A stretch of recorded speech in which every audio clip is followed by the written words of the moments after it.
Hey, hello friends. Welcome back to the WhatsApp Clone series. It's your boy Osas, back with another video. And in today's episode, we're gonna try to wrap up our video and voice calling functionality.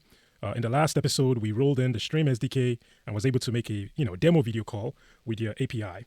That was great, but there's a few things that's missing. For one, we don't really get notification whenever our app is in the background mode or when our app is not even in session to begin with, right? And what's the point of a video or voice calling app if you don't alert your users when they have an incoming call? So today we're going to work towards fixing that through the help of VoIP. So it's fairly simple. There's just a couple of things that we need to do in order to get set up. And I've gone ahead and put together a to-do list of what we need to do today to get this working. So VoIP stands for Voice over Internet Protocol. And as I pretty much stated here, in simple terms, it's just a system level capability that allows us to be able to make video and voice call through the internet. And think of apps like WhatsApp, FaceTime, Facebook Messenger, any app that allows you to make video voice calls without having to use your network provider is probably using some form of VoIP technology. And so really how it works is fairly simple. We've already set up some of that work in our prior episode through the StreamSDK, but we need to do something called PushKit. So essentially what it does is, and I've made a list of things here as well, just to help me remember, PushKit essentially wakes up our app, right? Because right now, if our app is in background mode and someone calls us, we actually do not get any notification. It's not going to wake up our app, which is problematic, right? And so with the help of something known as PushKit, and you can look up what PushKit is. If you go to Google and you say PushKit, it's an entire API that Apple provides, and it's right here. You can read up on the documentation if you're curious about how it really works. And as you can see right here, it's a framework that supports specialized notifications. So again, think about those push notifications. They're not really push notifications. Think of it like call notifications. Like when someone is calling you, that functionality is essentially powered by PushKit. That's what allows your app to wake up. And so what we need to do is we need to integrate it through the help of CallKit so that it appears like a real call. And again, I'm sure you've already seen VoIP features in different apps. Maybe you just did not know it was called VoIP. So really, there's a couple of things that we're going to need to get started. The first things first is we need to update our StreamSDK package. It's been a while, guys, since I've touched this project, actually over a year. I've just been so busy. So I'm going to go right ahead and get started with that. Right now, if I look at the version of StreamSDK that we're using right now, as you can see, Stream Video 1.0.3. We can go ahead and try to validate what StreamSDK, what version of their release do they have right now. If you go to their GitHub right here, and let's see, if we go right over to their releases, look at that. They're already, well, this is Stream Chat. I don't care about Stream Chat. I was looking for the Stream Video. Let me say Stream Video SDK iOS. If I go to Stream Video, get Stream Video, this one. And if I scroll down and I look at their latest release, it's 1.38.1. Yeah. So again, it's been a while. So we need to update our StreamSDK. And the first thing I'm going to just do is I'm just going to jump to my project by clicking on this. I'm going to go ahead and go to my projects, go to my package dependencies. And guys, I'm just going to go ahead and remove it and re-add it back. So I'm going to go ahead and click on this, remove. Okay. Xcode is going to do its thing. Well, it just straight up crashed on me. Well, that works. I'm going to go ahead and, open Xcode again. Well, it's yelling at me. I'm going to go ahead and open Xcode again, and let's see. So it's running its indexes. Let's go ahead and grab that StreamSDK URL again. So again, go to Google, type in, let me go back, not that. Type in Stream Video SDK iOS. This URL right here, the GitHub one, that's really what you're looking for. Just go ahead and copy that, and I'm just going to re-add it into our Swift package manager. So I'm going to paste this here, wait for it to do its thing, and let's go right ahead and add that package. Okay, and now you might think like, okay, why are we updating our package? Well, the reason is actually quite simple. When I initially built this series, I was actually having to roll in my own CallKit implementation, and this was over a year ago, so it's been a while. But since I picked it up to try to wrap it up, I was looking through the recent documentation, and it looks like they already basically solved for the problem that I was trying to build. I mean, they already solved the problem I was trying to solve. So it made sense to just update the package and just go with that. So let's see. I don't need the Stream Video UI kit. So I'm going to put that as none. We want the Stream Video and we want the Stream Video SwiftUI. Let's go right ahead and add that package. I think we should be good to go. All right. So let's go back to our to-do list and look at what we need. Looks like we just got the first thing done. Yay. Awesome. Now, let's get to the meat and potatoes of our actual video for the day. Let's go right ahead and actually start integrating CallKit into this bad boy. Okay, so with our stream package updated, let's go ahead and look at what we need to do next. Right here, it says set up background modes and signing capabilities. Let's just go ahead and look at the StreamSDK documentation. I'm going to try to put this right in the comments, but essentially, let me go ahead and copy this and let's put this in Chrome. Okay, let's see what the StreamSDK documentation says about having call kit integration. So it says call kit allows you to have yada, yada, yada. We already know that.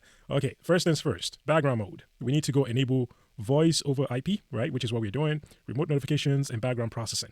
I'm pretty sure we already did some of this when we did our push notifications, but I'm pretty sure with the exception of the VoIP one. So let's go ahead and go to our target, the WhatsApp clone, go to sign in and capabilities, and let us go ahead and look for our background mode capabilities. So we've already had a background mode due to push notifications. Now let's go ahead and look for VoIP. So voice over IP, yes, we have that. Background fetch. What about, it said background processing. So we need to go ahead and click background processing as well. So make sure you have all of these enabled on your project target background mode settings, okay? Because these are essentially the system level stuff that we use to wake up our app. So with background mode set up, let's go back to the documentation and see what they say. Next, you need to create a VoIP calling certificate. In order to do that, you need to go to your Apple Dev account, okay, and then make sure you select VoIP services certificate. All right, this is the kind of annoying bit of this whole setup. I'm going to be honest with you guys. We're gonna have to do a bunch of stuff with keychain to just basically get the VoIP certificate that we want. So remember when we did push notifications in a couple of episodes prior, we had to set up a bunch of certificates as well and install into Firebase console. This is kind of the equivalent of that, but in this case, it's for PushKit for the VoIP functionality. So let's go back to, it says go to Apple Developer account. I already have my Apple Developer account. You know, I'm sure you have an Apple Developer account. If you don't have one, then you probably, actually not probably, you're not going to be able to complete this specific episode. You need to have the Apple Developer account with the $100 a year membership or whatever it is in your country. So I'm in my Apple Developer account. Just go ahead and click on accounts, okay? It's going to open up this page. Click on certificates, okay? Let's go right ahead and create a new certificate. So again, how I did that was this plus icon right here. Click on that and scroll all the way down here. You're going to find VoIP services certificate. And as you can see, it says it established a connection between your notification server, the Apple push notification service sandbox, and the production environment to alert background VoIP apps of an incoming activity. A separate certificate is required for each app. So essentially all it's saying is it's the link between our StreamSDK that we're using for this VoIP feature and our app and Apple's own servers. So let's go ahead and click on that, check that.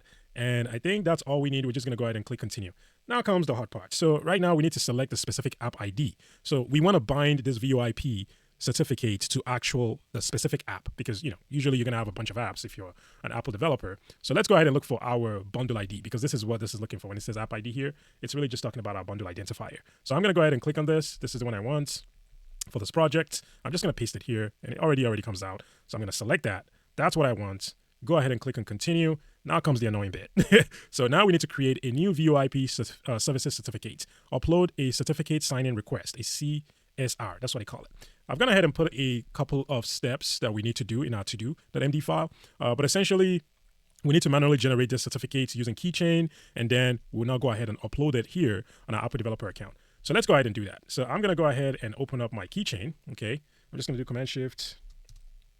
I'm just going to do Command Spacebar. Okay. I'm just going to search for keychain access. Click on keychain, open keychain access. Okay. Let me dismiss that again to make sure you see it. Keychain. Okay. Just Command and space. That's what I used to bring that search up. Click on open keychain access. Okay. Go ahead and enter your desktop password. It's going to open keychain. Really all we're looking for here is now you want to go up here and go to the, let's see, certificate assistance, okay? Now you're gonna look for request for a certificate from a certificate authority, okay? Go ahead and click on that option. Now it's gonna ask for an email address. I'm gonna go ahead and put the email address for this channel, okay? And I'm gonna go ahead and save it to disk. Make sure you click on save to disk because we do wanna be able to upload it to Apple, developer account so we can bind it to the certificate we're trying to create. So go ahead and click on continue. And then it's going to ask you where you want to download it. I'm just going to go ahead and download it on my desktop, okay?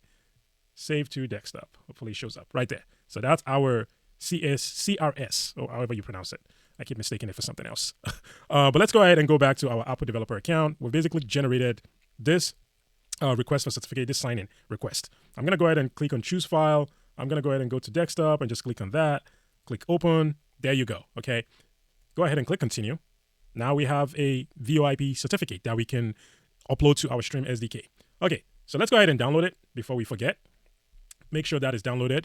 I'm gonna go ahead and open up my downloads and I'm just gonna drag it to the folder here and that's all I need, okay? So this is the certificate. We're getting there. Again, this is kind of the annoying bit, but once we're done with it, we get back to actually writing the logic for this. So we have manually generated the certificate. We've created a VoIP cert in Apple Developer. Now we need to go upload the certificate we just created to our StreamSDK. So I'm going to go ahead and show you what we need to do. Now, I've already gone ahead. Let's just go ahead. Just search for StreamSDK dashboard. Go to the StreamSDK dashboard. Make sure you log in. I've already logged in. So I'm going to go ahead and click on my specific app in this case. Now, what I'm looking for here is the video and audio functionality. So I'm going to go to push notifications right here. And I'm going to go to APN. And I'm going to go new configuration, APN. And so let's see, what is it asking for? Well, it's asking for, as you can see, a .p12 certificate or P8 token. So what we currently have right now on our desktop is a .cer. So as I said in the to-do list, we need to convert this .cer to .p12. And I'll show you how to do that really quickly, but let's just fill out some of this information. I'm just going to go ahead and call this initial VoIP. I'm going to put a description of initial VoIP. Search, doesn't really matter. I've done this before. It's asking for your bundle identifier. So again, go back to Xcode, your project, go back to right here. Make sure your target is selected and go ahead and click on that bundle ID. Come back here and paste that in here. Okay, this is again your StreamSDK dashboard. Team ID, key ID, I don't believe any of that really matters from what I remember. And then we need to convert this. So, okay, this is the fun bit, all right? Let's go ahead and convert this certificate that we just downloaded from our Apple developer account, all right? And how are we going to do that, guys? Just double click on it. Actually, I'm going to close Keychain again. I always forget how to do this. I've done it a bunch of times in the past, but almost every single time I always forget how to do it. But yeah, just double click on that .cer and enter your password, your desktop password, that is, okay? It's going to open this up, and then I'm just going to go ahead and click on login. And let's see, I am looking for, look for your bundle identifier. In this case, I am looking for the my bundle identifier right here. Okay, yep, that's the one I'm looking for. And then right click on it, export VoIP WhatsApp clone certificate, okay? And we're gonna export it as a .p12. Make sure you click on here, personal information exchange, all right? .p12, very important. Right now, we have it at .cer. And then I'm gonna go ahead and just name it VoIP certificate. I can call it WhatsApp VoIP certificates, okay? Go ahead and save it somewhere on your desktop where you know you can find it. Make sure you do not enter any password in there. So it's going to prompt you for password. Just enter nothing. Just leave it blank. Click OK. Now enter your actual desktop password here. So I'm going to go ahead and put in my desktop password. Click allow. And there we go. So now we have our WhatsApp clone VoIP certificate. At the end of this whole process, you should essentially have all these three things. You should have this sign-in request. You should have this .cer, right, that we initially downloaded from the Apple developer account. And then you should have this .p12 that we just exported from Keychain. So with all of that done, let us go right back to our StreamSDK dashboard. So now I'm just going to click on this, and I'm going to upload this. So once I click on it, it's going to show up like this. Click open. There we go. That's pretty much all we need, guys. Now go ahead and click on create. Okay? Very important. Don't forget that part. So as you can see, that's the name of the VoIP push notification configuration that I've basically just set up. As you see right there, VoIP. This provider can only be used for sending VoIP notifications and cannot be used to send remote notification. That's okay. We already have remote push notification. We did that a while ago. So it's enabled. Everything is good and dandy. Now let us go back to Xcode. This is the fun bit, in my opinion. I'm going to go ahead and click out of Keychain and some of these other stuff. Okay. I am bored. I'm tired of dealing with keychain access. All right, now we have our, let's see. So let's review our to-do list again. We have set up and installed our VoIP certificate. Now this is the fun bit. So I'm gonna go ahead and whatever, just put a slash like that so we know we're done with that. Now, the next thing for us is to set up the client-side code. So essentially what we've done is, this is kind of similar again to the push notification thing we did a while ago. We set up a bunch of certificates, we configure and install them in the correct console, and now we need to write the client-side code that allows us to do this. And also we've set up the background mode on Xcode. We did that a while ago, a couple of minutes ago. So now let's actually go ahead and introduce what allows us to be able to use this PushKit functionality to wake up our app. So I'm going to go ahead and Command Shift and O, and I'm going to go to my authentication provider. All right.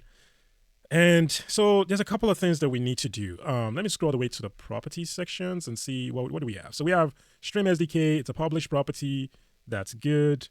What do we need? So I'll say we need to introduce, let's see.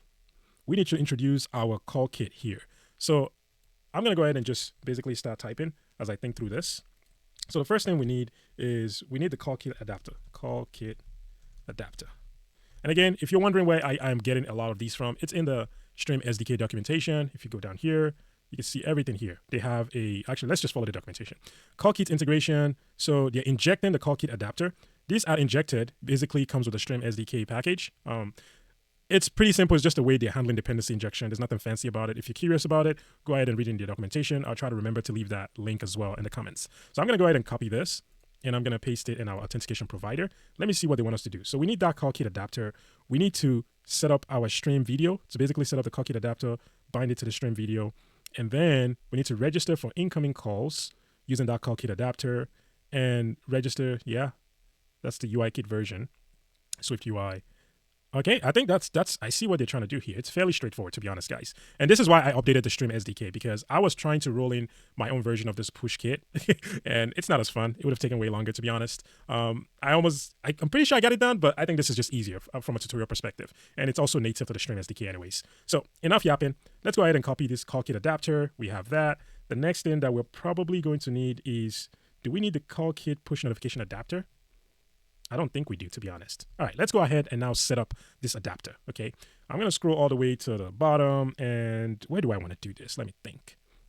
What's a good function that we want to set this up in? I think this would belong in the setup stream video, okay? So right here, we're going to triple click Control M, okay, to create this in new lines. And then let's see. So let's set up our notification configuration. That's actually what we need to do. So I'm going to say let notification config is equals to push notification config. Again, this is a StreamSDK object.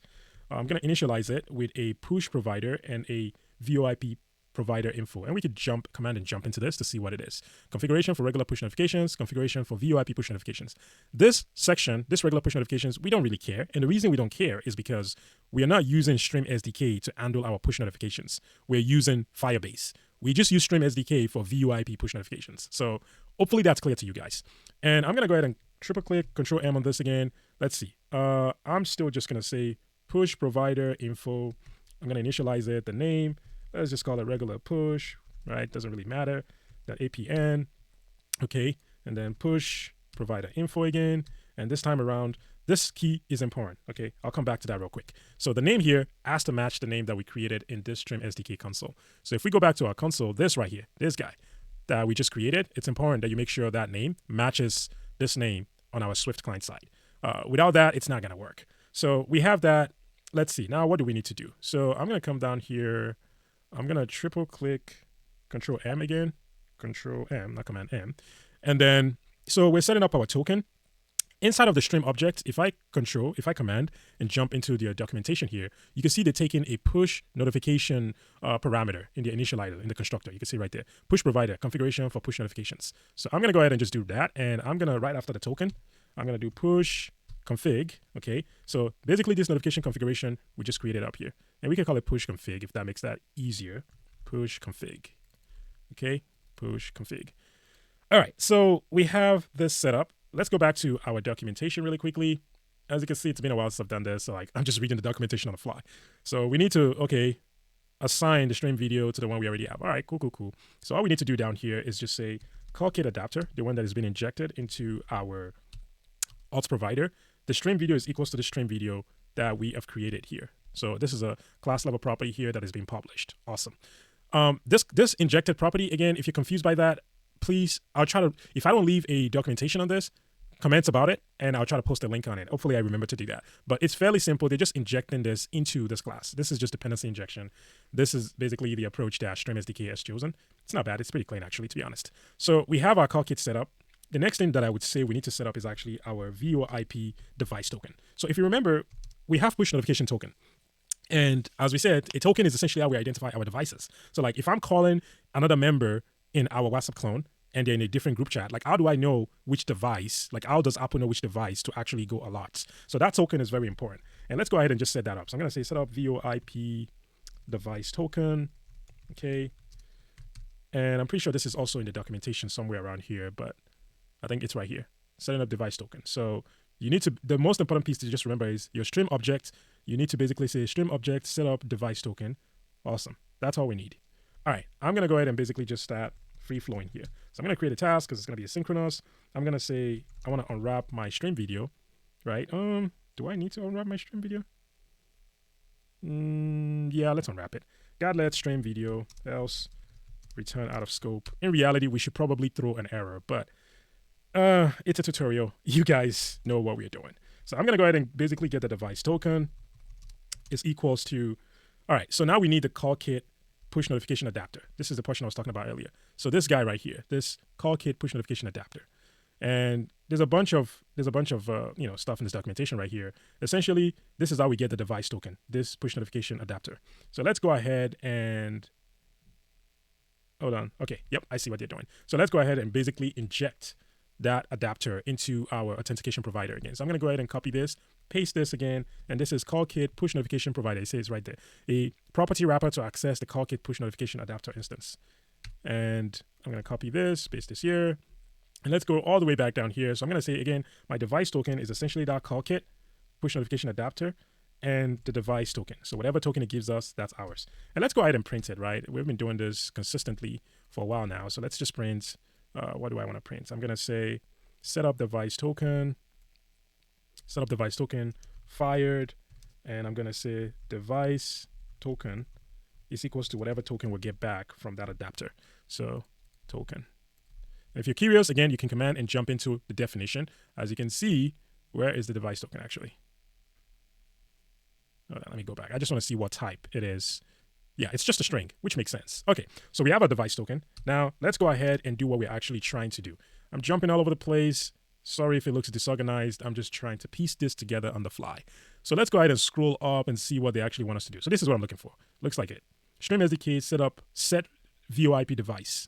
Okay, so now we're going to say await StreamSDK. Oh, nice auto completion. Thank you. That's exactly what I'm looking for. There we go. So now where do we call this, device token? When do we want to get it? Can you guys guess? I think it should be right here. It makes sense, right? Like the minute we set up our push notification, we want to set up our device token, right? Like, am I missing something? I think you guys will agree. All right, so we have our device token set up. That's good, right? Now that means whenever our authentication manager is in a logged in state, we should get some sort of a device token if they allow us to send them notifications. And we're going to use that device token to be able to alert our users. But before we get our it ourselves, there's a couple of things that we also still need to do. From the client side, we also need to go to our main tab view. So essentially, I'm just going to jump to the main tab view. The main tab view, if you guys remember, I'm not even going to bother trying to get the preview to work. It works, but it's just going to take forever. So in our main tab view, we have this object, we have our tab view, we're injecting the call view model. We did this in the last episode. So I'm going to go ahead and just attach a task to this. And I want every single time this tab view shows up, I want to register for incoming calls. Because if I go back to the documentation, let me see where they said it. I know I saw this somewhere just now. So I'm going to scroll all the way up. Incoming calls, right here. I know this is the UI kit version, but let me look for the SwiftUI version. Right here. So you see, on up here, right, register for incoming call. So we're going to go ahead and do just that. So I'm going to grab that injector property. I'm back in my auth provider, the CallKit adapter. I'm going to paste that right up here. So yeah, that's the beautiful thing about this injected property wrapper. You can basically inject dependencies in your views or your view model, right? Like for example, if you're using something like environment in SwiftUI, the environment object, as we all know, is within the SwiftUI context. You can't use it inside of a view model, for example. You would have to pass that dependency through your constructor if you're trying to put it into the view model. But with this injected, you can do it both in the view and in the view model. I know I went on a little bit of a tangent there, but hopefully that's helpful. So it looks like we need to import stream video. I think that should stop this from yelling at us. Awesome. So we have our adapter. We're injecting it right there. Now I'm going to go ahead and just say CallKit adapter dot register for incoming calls. So you see, why is it asking for adapter? CallKit adapter. Oh, I'm tripping. I want this instance, not the. So register for incoming calls. And again, you can command and jump into it just to see what this is. You can actually read a lot of their stream code and basically piece together what they're trying to do. But that being said, we have our task. So that means every single time, let me go to my simulator now. Every single time, this is our tab view, right? Basically hosting the host root view. Every single time this tab view opens up, we are going to go right ahead and grab the user's device token, and we're going to register for incoming calls. So what that means is we're going to be able to wake up our app, hopefully, when we make our next call. So let's go right ahead and see what we need to do. Let me go to our chat room screen. I think that's what we call it. Again, it's been months since I opened this project, so there's a lot of things that I've honestly just I'm trying to remember on the fly.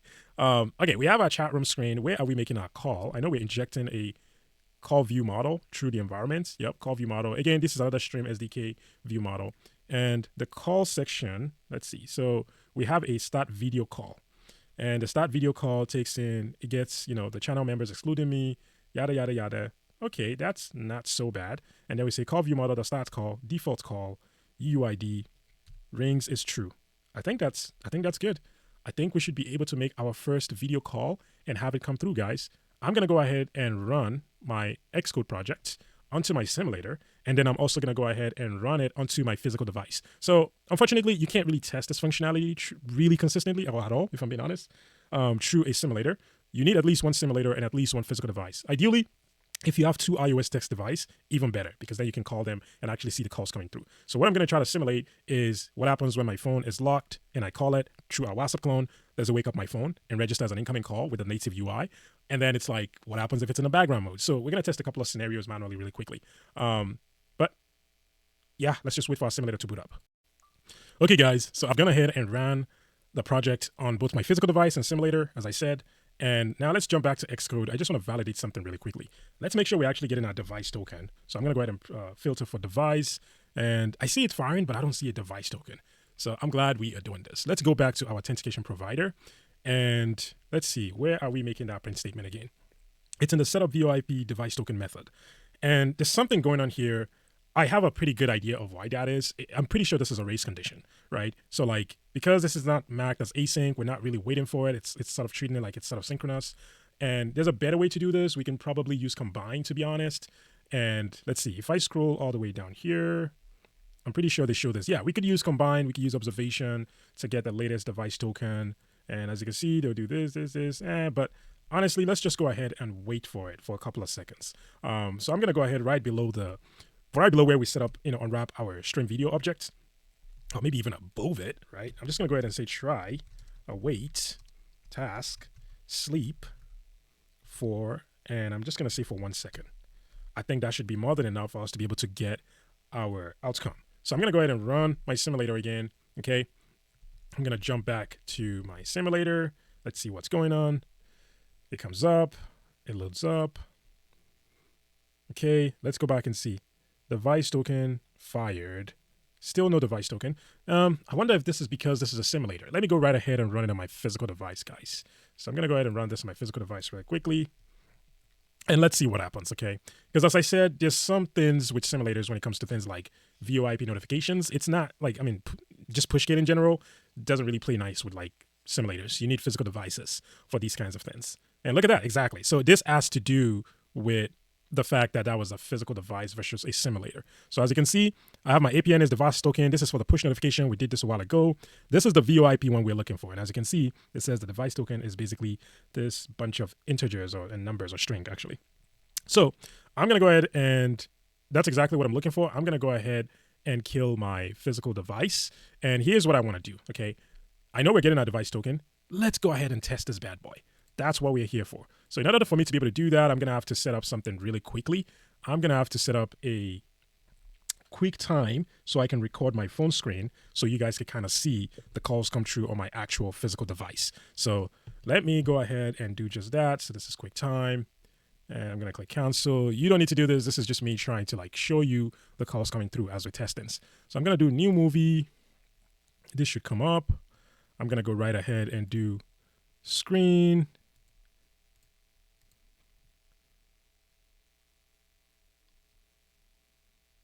Let me make sure it's still using my microphone. Awesome. That just came right through. Okay, so you guys can see my physical device. Voila. What happens if I close my phone, right? So my phone is locked right now. Actually, let me open my phone. Let me close the WhatsApp clone. Like make sure it's not even in session at all, right? Like let's see what happens. So the WhatsApp clone is not in session. I close my phone. Let's go ahead and make a phone call to this specific device from our simulator. So I know the user that I'm logged into. And for you guys to do this, you might need to create a new user because yeah, there might be some basically some corrupted data with some of our stuff that we did in the past. So just to be sure, create a new user for this.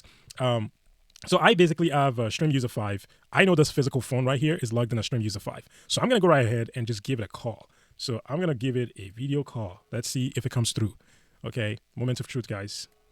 It's ringing. It's ringing. I am not seeing a lot, unfortunately. Okay. Why is that? Okay. Let me go right ahead and open my phone. Let me go here. What if I call it while it's open? Does it come through? Oh, I'm calling the wrong account, actually. I'm sorry. This is Flint1. Sorry. Let me test this. Let me go here. Hi. click on enter. Look at that. Yeah, this is, yeah. So this is .veda. This is Flint1. My physical device is logged in as Flint1. I'm sorry, I'm tripping. So let's go right ahead and do just that, okay? I'm going to close out of this. I've closed my WhatsApp clone really quickly. And now let me give it a call again from from this .veda account. So I'm going to go ahead and call it. Let's see if it comes through. Look at that, guys. Boom, we did it. Okay, it shows an incoming call. What happens if I answer it? Ooh, look at that. Look at that, guys. My device is lagging like crazy right now. It's also acting up. I think this is because this is a simulator. So I'm going to go ahead and close out of this. And let me try this again, okay? So the device is in background mode. Let me go ahead and give it a call again. It comes through, but the simulator doesn't really play nice. Like, it just doesn't play nice whenever I try to test this. But you guys saw that come through. Let me try this really quickly.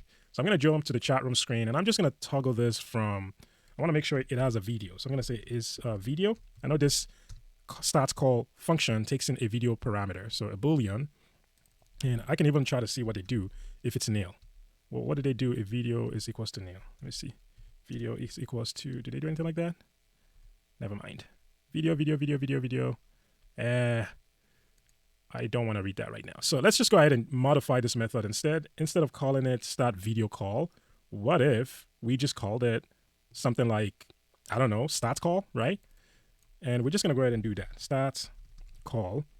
And what is stats call going to take? Let's just say if stats call takes in a Boolean parameter that says is video, okay? And then we're going to use that to determine if it's going to be a video call or a voice call. So I'm going to go right ahead and come back to our trailing nav item. I'm going to say stats call is video. This is video, so this is going to be true. I'm going to copy this, paste it in the phone. Stats call is video is equals to false. And I'm going to go right ahead and run it on my simulator. And then I'm also going to run it on my physical device. And then let's see what happens, guys. Let's see what happens. But yeah, all in all, if you're trying to test PushKit and trying to make sure that it's behaving the way you want it to behave, try to use two physical devices. I just notice weird behaviors whenever I'm testing with like simulators. So I'm going to go ahead and kill the sim. I'm going to run it on my physical device again to make sure my physical device can also do the same thing. And we are almost done, guys. I mean, pretty much the functionality is done. Now we're just sort of like manually QA testing things to make sure it's behaving the way we want. But as you guys saw, we got that push a lot, which is exactly what VoIP does. Now let me wait for one final thing. Okay, our app is loaded. Awesome. I'm going to kill my physical device again. Let me go right ahead and open this bad boy up. Let me close my phone. Okay. Wow, QuickTime is extremely slow right now. I think this is because I'm running too many processes on my computer right now. Like my physical device is actually locked and for some reason it's not showing. There we go. Okay. So I'm going to go ahead and click on this. And let's see. Let's go ahead and call Flint1. My physical device is locked. What do you guys think is going to happen? Again, I'm pretty sure it's going to come through. So it's ringing. And look at that. Incoming call, .veda, video call. What happens if I slide and I accept it, right? Face ID. Let me do my Face ID. Allow microphone. Allow camera. Ooh. Yeah, the simulators act up. There's something going on with the simulators, but you guys can see that coming through. There is something finicky going on with the simulators. But that's pretty much all I have for this episode, guys. I encourage you to test it with two physical devices because whenever I'm using one simulator or two simulators, they just act weird. There could also potentially be some other issues related to Stream themselves, but I don't think that's the case because every time I've tested it on physical device, it works like we want it to. So that's pretty much it. Like that's, that's pretty much the bulk of this episode. The whole idea is to be able to use this VoIP notification to alert your users when they have an incoming call and vice versa. And so like, let me see if I can run it on a second physical device one more time, right? And then call my actual phone that I'm streaming right now and see what happens. Because I'm pretty sure there's something going on with the simulator right now. Let's see. So I'm running this on a physical device. It's going to take a second. Come on. Okay, so you guys can't see my other device, but you can see this device on the screen right now. So let me go right ahead and make sure that this device that I'm running right now also has a VoIP token. Okay, so this new device has a VoIP token. Awesome, beautiful. All right, let me go right ahead and call. I'm pretty sure this my physical device is Flint1. I just want to be sure. So I'm gonna kill it. Make sure there's no app session running, And I'm going to go right ahead and call Flint1 from my phone that you guys cannot see. So I'm going to call it. Let's see what happens. They should say a incoming video call. Look at that. Boom. These are now 2 phone calls, 2 physical devices. What happens if I accept? Okay. Yeah, that's more like it. There's an echo in the background, but yeah. I'm going to go ahead and mute myself. But yeah, that's it. That is VoIP notifications, and that is PushKit using StreamSDK and Firebase. That's it from me, guys. I have basically stuck to my word and came back to this series after I think it was about a year of honestly just like doing other stuff. I've been so busy lately. But yeah, hopefully this is helpful for some of you guys that have been messaging me and that have been just emailing me and asking me to complete the series. There's one last thing that I would probably also love to do to essentially wrap up this entire series, and that is dependency injection. So we've done an amazing job so far. We've built so much cool features, guys. Like, I mean, you have like, group chat, video call, voice call, like you have like, photo upload. I don't remember. Did we do video uploads? Again, it's been a minute. I'm pretty sure we did video uploads. But yeah, you have voice recording, like so many cool stuff, right? And then we have like this insanely awesome reaction animation. I don't know. Maybe I'm glazing myself too much, but I think you guys would admit this is pretty cool, right? Like this is super fun with push notifications included. Like, I mean, come on. This has been such a fantastic series. Now, with that being said, right, we've done a lot of amazing job. But with that being said, this code is not testable right now, right? And one of the core things that I said at the beginning of the series was I was going to do and show you guys how to actually write testable code. And the reason this code is not testable right now is because all of our services, all of our implementations are tightly coupled, right? And what that means is it's impossible for us to really unit test it. Like, let's say, for example, we wanted to unit test, let's go to our chat room screen. Let's say we wanted to unit test all of the core business functionality in our chat room view model, which makes sense, right? This is probably the entire app that we've built so far, right? This is the app right here. It would be nice to be able to unit test this, right? To be able to unit test all of this business logic, whether that's like user input validation, uploads, all those cool stuff that we did. Right now, we can't do that. Why can't we do that? Because we are essentially tightly coupled to the Firebase API, right? Like every single time the user clicks on like, let's see, where's the send message, send text message, right? The message service, if you look at the message service, it's actually directly calling Firebase, the constants, the yada, yada, yada, right? And you can't unit test a concrete implementation of something like a database, right? It's just a bad practice. So in the next episode, I will try to record 1 or 2 more episodes where I essentially focus on decoupling this using proper dependency injection on at least 1 or 2 screens. I'm probably not going to do it for the entire app. I just don't have that time, to be honest, guys. But I'll probably do it for something like the chat room screen so you guys can have an idea of what I'm talking about. And we're going to inject our dependencies and we're going to be able to unit test things. And this is essentially the entire goal that I set out to accomplish when I started this series. Hopefully, you guys have learned a lot. Hopefully, you guys enjoy this. If you do, like, subscribe, follow me on YouTube, follow me on LinkedIn. I appreciate you guys, and I'll see you in the next episode. Peace out.